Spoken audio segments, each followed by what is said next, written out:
Testing, 1, 2. Okay, I guess it works. Hi, I'm Alex, and I'm documenting this so that you'll believe me. Right now, I'm leading you to my grandmother's attic. That's where I found the watch in her old diary. At first, I didn't think anything of it. But then when I turned the watch on, well, you'll see. This is it.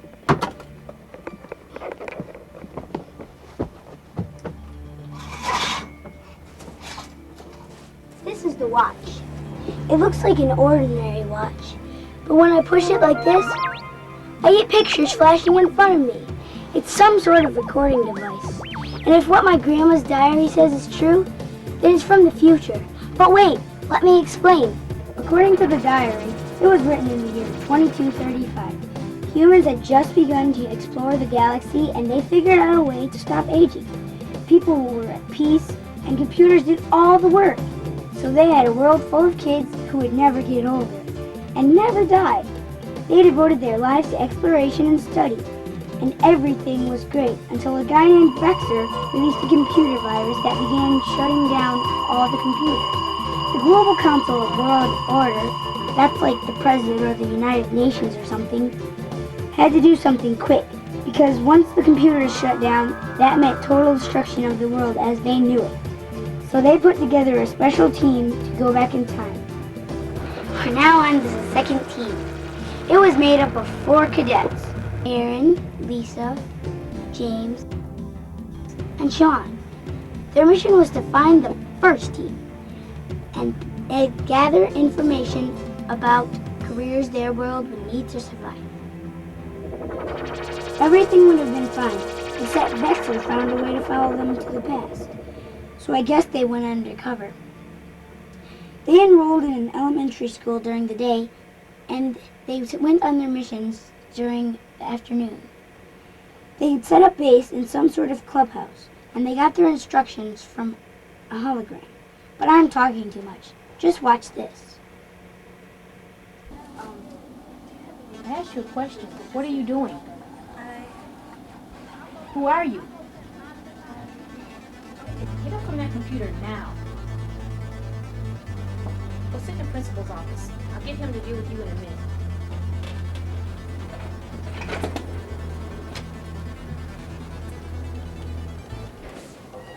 Now answer my questions honestly. Yes, Vexer. Do you know the Questers? Who? The Questers! The Questers! The Quester. The Questers! About this time in the future, acting a little strange, the new kids. Not very discreet, are we? Answer me, boy. Do you know the Questers or don't you? No, Master. I do not know the Quester. Then leave. Oh, and forget we had this conversation.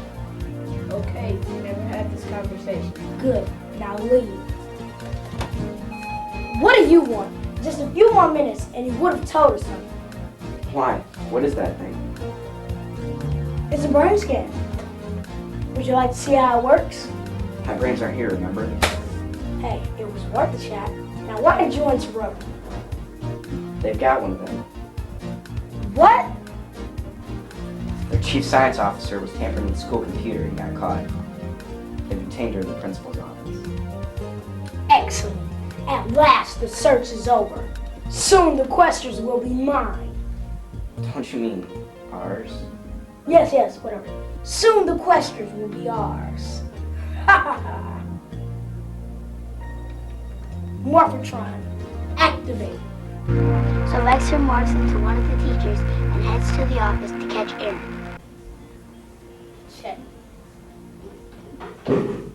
Checkmate, I won. I want a rematch. We've got a problem. What's the problem, Art? Yeah, what's up? Well, Erin got caught on the school's computer, and she's in the principal's office. Then we beam her out. What's the problem? Well, the secretary won't take her eyes off her. Looks like we're gonna need a distraction. Yeah, that's what I was thinking. Where's the rest of the team? They're in their quarters catching up on schoolwork they missed while we were on our last mission. Sean, Ashley, Samantha, I need you at Command Center. Yeah, Mark, what is it? Well, Erin, I didn't get Erin out in time. She's in the principal's office. Looks like we're gonna need some kind of distraction. How long will it be until the principal gets back? Well, we slipped him some strong laxatives before Martin worked it to him for the first time. I'd be surprised if he even comes back this afternoon at all. It'd be nice if we could count on that, but he barely ever misses a day. About 10 minutes before his lunch break is over. How about you just morph in there, scold her, and be out by the time the principal gets back? Because this is serious stuff. The secretary's not going to settle for any simple scolding. She's going to want me to throw the book at her. Which means she'll want to meet Erin's parents and talk to her teacher. Definitely stuff we're not ready for. So what about those records? Did she check them out? Well, I'm not sure. I didn't have time to check. Well, let's hope she did. What was your plan again, Mark? Well, it's kind of tricky. It might involve Vexer. Vexer! Well, that's okay, well, here's the plan.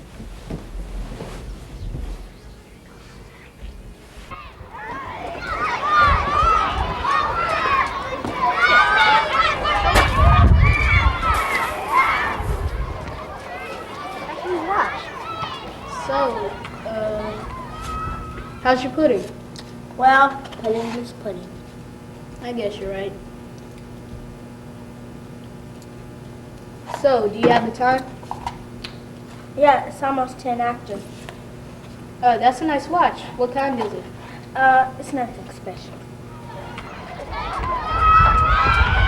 Have any of you guys seen Ashley? Ashley's in the library. Thanks. Give it. Okay, so that's what happened to the watch. So Charles must have figured it out.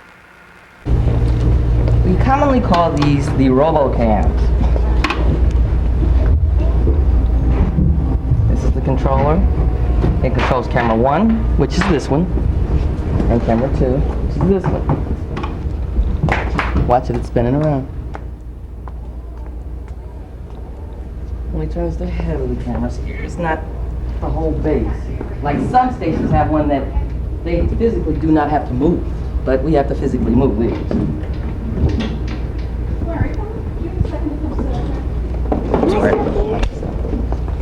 Okay. Right now, I'm moving camera 1. That's this one on the left.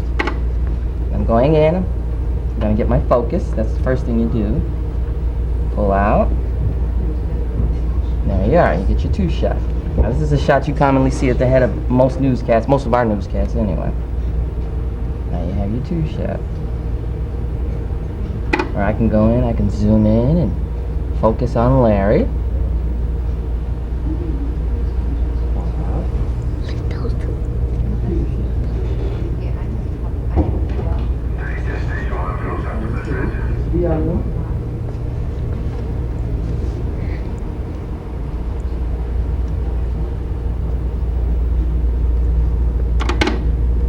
Yep. This is so that I can basically be out here by myself and run both of these cameras. This one, on the other hand, is one that needs an operator, of course. Ah, there it is right there. Now this is what I'm shooting here with 3. I'm now shooting Larry. You can pan. What can we hear? Hear it? This is only visual. You don't hear this. This is how you see. Well, this is the mic with which you can hear them when they do the newscast. If they don't have this on, you won't hear them. On occasion, I'm sure that these have died and you're like, well, why can't I hear him, or why does he sound funny? Because this might not be working. This is what they're known as a mic. Now, pardon me, venturing back over this way. Now, what I do as a camera operator / floor director is I'll tell them what camera they're coming out on. I'll say stand by. That means that everybody in the studio should be quiet, but it doesn't always happen that way. So when they're not, then she says stand by a lot louder. That means that tells them that they have to get ready, or else they'll get caught talking, which has happened on occasion. I'll tell them what camera they're coming out on. Like right now, I'm set up for a 2 shot on 1, camera 1. I'll say stand by 1, and they know to look at this camera. Or either I'll say, Karen, you have a shot on 2, and Karen knows that she's coming out on camera 2. sometimes during a newscast, Sean would have to tell us that we have to get ready to switch from camera 1 to camera 2. It's called a cue. So she'll actually hold her hands up to camera 1 like that. Like if I'm on a And two that's- shot here, with both, that means both of them on the shot, I'll say stand by. And once I do this, Karen knows that she has to be cued over to this camera. So when you see them like start up on a two shot, and you'll see her look down, and all of a sudden she's looking at a different camera. That's when I'm cuing them over. What happens is if Larry and I are both talking to the camera on a two-shot and then it goes to a one-shot of me, I'll briefly glance down at my script and look back up.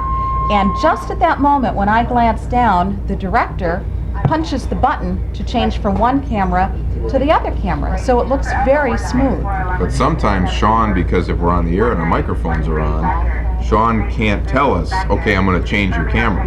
So she just points to the camera like she just did, and that's our visual cue. That tells us, okay, we have to get ready to change to another camera on the next story.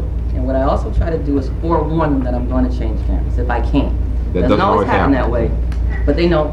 I'm looking at them, I'm like looking desperately at them, like, you gotta change cameras, you gotta change cameras. And they know that, hey, this is Karen's camera, we're gonna change her here. Or either I'll look at Larry and say, Larry, you got to go to another camera, but we're already set up for a two-shot here. I know I'm going fast here, but I'll say, Larry, you gotta go to camera 2, so I'll give it, Larry, you have to go. And I'll verbally say that Larry and he'll know that he has to switch cameras back. You might want to explain to him, like, if we have to hit an 01, Okay. timing us down for that. Oh, if we have to hit what is called, let's see, A network live shot. like 12:01, okay? They call it an 01. That means that I have to look at my clock and let them know and keep them, Don't get a time. and constantly let them know how much time they have coming. Generally, our open, which is the first thing you see before our newscast starts, is 20 seconds. So we're gonna approximate that we have 40 seconds before we hit a net live, which means that a lot of stations will be hitting network, this same shot live. So it's just a generic shot, but it is happening live. So I have to count them into the live shot. Basically, at 12:01 exactly, the person who's live in Washington, D.C., or Seattle, or Chicago, or whatever, at exactly 12:01, not 1 second later or 1 second earlier, that person starts talking. So we have to, exactly at 12:01, we have to introduce them, and we have to stop talking. Because if we're talking 1 second too long, then you'll be hearing both of us talking at the same time. So Sean will time us down, and she'll actually give us a 10, 9, 8, 7. This is right up to exactly 12:01. And when she gets down to 0, we have to be stopped talking and ready for that person to start talking. They can't hear us. So we have to depend on the clock. And sometimes that gets a little tricky both for Sean to do and for the people that are talking. But this is the microphone itself. No, that's what you talk into, not what you hear through. You have to be very careful with them though, okay? Because they're real fragile. But that's the microphone. That's the size of the microphone right there. And this, No, because well, you're talking to that's for us microphones, to hear you. Don't listen in. That's for you to hear us. Us on air, right? And this is actually like a radio transmitter. Because this is the microphone Norma uses. We don't have to have it plugged into anything. She can actually hook this on herself and walk anywhere in the building. And we can hear her on the air.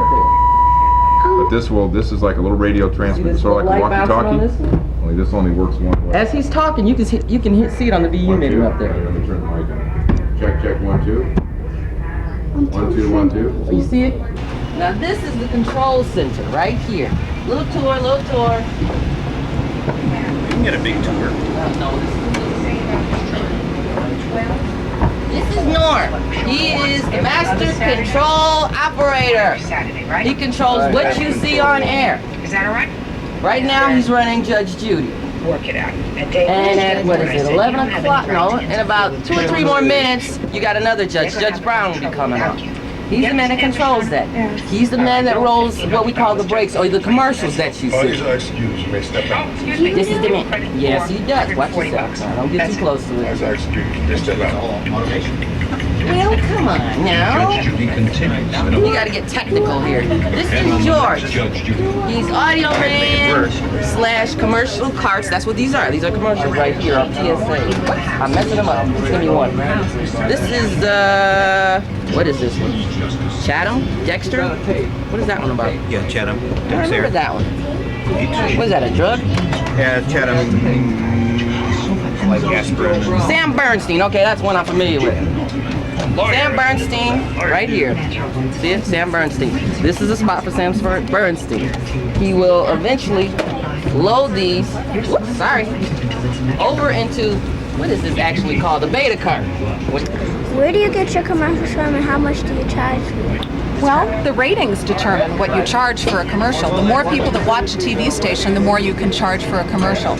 Some of them are produced nationally by very big advertising companies for national clients. Many of them are produced locally. A carpet store or a car dealer in Flint will come to one of our salespeople and say, I'd like to make a commercial, and they hire Sean or somebody else from our production crew to take a camera, go out to their business, shoot the commercial, and then go into our production control room and edit it all together so that it can play on the air. This is called operations control, and when there is a live program, this control room has control. Pardon me, real quick. Do you recognize what you see on those two color TV sets? Yeah. That's where we were sitting a minute ago, right? Don't touch any Hold on, one buttons. moment, I'll get your producer. Oh, that's like where they shoot from aerosols. Excuse me. Oh, do I have a satellite today? There's something, there's a C-point something, and they're gonna Oh, send a that's video. Holly. Okay, that's Holly. You see all these different TV sets up there? They tell us what video or what program is on what machine. There are two color TV sets here. The one on the left is called preview mode. That means what's going to be on the air next. And the one that's on the right-hand side, the color set, is what's actually going to be on the air. If this control room had live control for a broadcast right now, which it does not. Pardon me. So right now, master control is determining what goes out over the TV station. Yes, we do know when a storm is coming. We have live Doppler radar, which means we have the equipment that tracks when the storm is coming. And Norma and J.R. Kurtek keep an eye on that so that when the storm is coming, they can tell you all about it. But how do you know that a storm is coming? No, I don't get Well, live Doppler radar is something that does a sweep of the atmosphere, and it knows when it can tell when the moisture is in the air and when the storm activity is in the air. Probably a dozen reporters that work out of the Flint newsroom and a half dozen that work out of the Saginaw newsroom. And then you have the staff of photographers and producers and other people to complement that. Remember how I told you that we plug an earpiece in underneath the desk? What they do is they squirt some stuff in your ear and they make a molded shape of your ear. So see how this fits right in my ear, right like that, and I hook it behind my ear, and I can be wearing this on the air and you can't even tell. You can't tell, can you? Be right back. And I just put this underneath my jacket and then I plug it in underneath the desk. And then when the producer needs to talk to me during a newscast, the producer is right here. She'll do this and she'll say, Karen, we don't have the next story, drop the next story. And I can hear her and I have to make those changes. You heard yourself? No, because I'm not plugged in. But if I was plugged in out there, I would be able to hear Can I you. say something? Yeah. But there's nobody to talk to right now because nobody's out there plugged in. No, we want you. No, can you call? So we can say It's okay, Grace. It's like, Well, actually, this earpiece is only molded to fit my ear. Everybody has their own. Everybody's ear is different. Okay, there's a picture of Jason Carr. what He happened was this in morning. Cedar Point today. And soon, that's on videotape, and soon they're going to roll this videotape, and we're going to make a recording of it back here, and then we'll play it on the news. You can see they're backing up the tape right now, and they'll roll it in a minute. Now we're going up this first hill here, and we're probably already up 100 feet already. And I'm looking out, and we're just now parallel with the top of the Magnum, which means that we're up about 200 feet. And now we're hitting about 250 feet. And now we're getting up to, oh dear.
That's it. This is called our production control room, and you asked where the commercials come from. This is where the commercials come from. Idalene has worked here for many years, and she helps coordinate the crews that go out and shoot the commercials and helps write the commercials. And Dan is the technical guy who punches the buttons and makes us all look good. He does everything, basically. Yes. And it's a very fancy room with a lot of very expensive, fancy equipment, and you can do all kinds of special effects. Everything's changeable. Look at that. Look like he's moving up and down. Digital. Can it look like that on TV? No, this is in this room that it looks like that. It Yeah, won't look on it's air just like in here.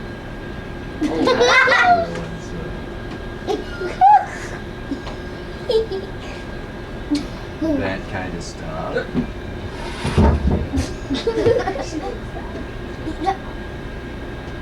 For a page turn, like if the video was a page, a piece of paper, and you roll, see how you can change the tightness of it, Cool.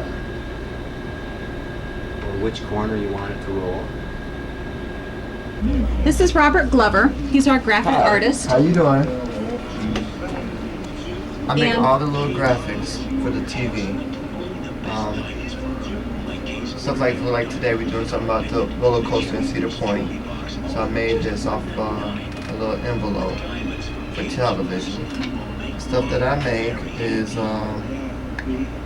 like over-the-shoulder shots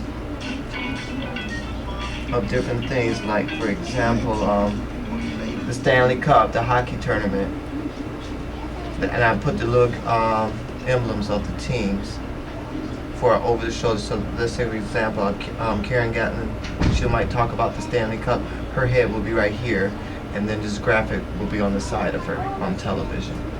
How long does it take to make a graphic? Oh, it depends on how much detail work. Now this here, I took each letter and moved it, and this took me about a good 10 minutes. It really depends on how much detail work that needs to be done. People faces is very, very difficult because usually I'll have to cut them out. And like this guy here, he's our new player for the Tigers. He used to play for Texas, and I had to take this out and put a Detroit Tigers head on it. So I might have a picture of him and redo this here, and might highlight his face a little bit here and there. But people face is probably the hardest thing to do. Where do you get the pictures from? From videotape, business cards, folder, anything like that. Hi, the principal in? No, but he should be here in just a moment. He has a student waiting in his office. Oh, what happened? I caught her trying to mess with my computer. Can you believe the audacity of these kids? No, and I swear it gets worse every year. Oh, what's gonna happen to her? Well, I'm sure he'll suspend her. I've been trying to get her parents on the phone, but there's been no answer. Oh well, when you're done with her, can you do me a favor? What? Look this way. Now you will forget everything that happened today. You will. What's this? What you got there? Nothing. Just ask the secretary if she recognized her. Sorry, I must have fallen asleep. Smith, that's not like you. No, sir, it isn't. Well, let me take that. I have a parent on the second floor that I'd like you to look after for me. No, sir. It's not a problem. I'll try to find out what it is and return it. No, you work far too hard. You take care of the parent, and I'll take care of whatever this thing is. Yes, sir.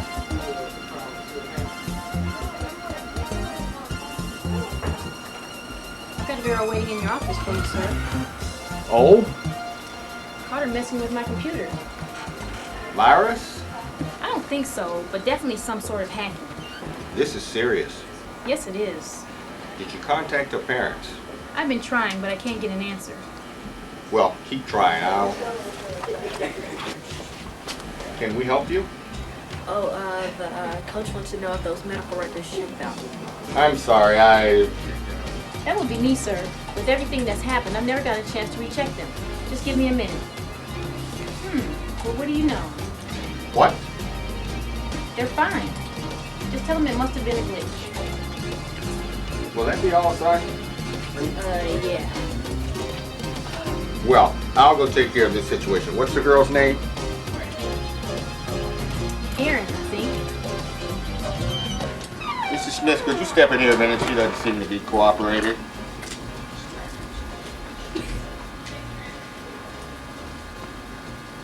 Morphatron, activate. Energize.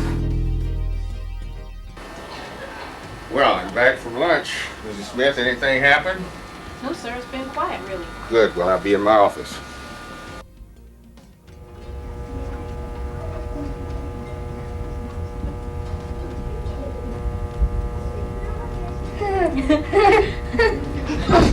Charles, what are you doing here?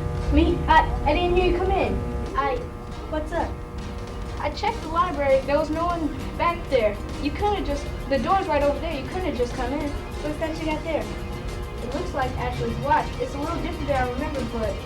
Well, give it to me and I'll be sure to give it to her. No, if it's not hers, I'd like to take it down to the lockers down for the reward. Oh? Somebody said Ashley was here. Have you seen her? No. As a matter of fact, we were just looking for her, and... Hi, guys. I'm over here. How did you... Now, I'm positive you didn't just come through. Oh, you found my watch. Thank you.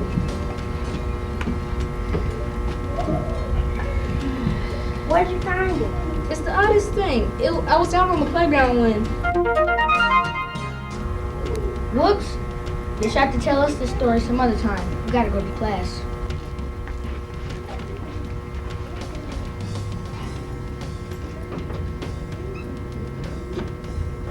Are you coming? Yeah.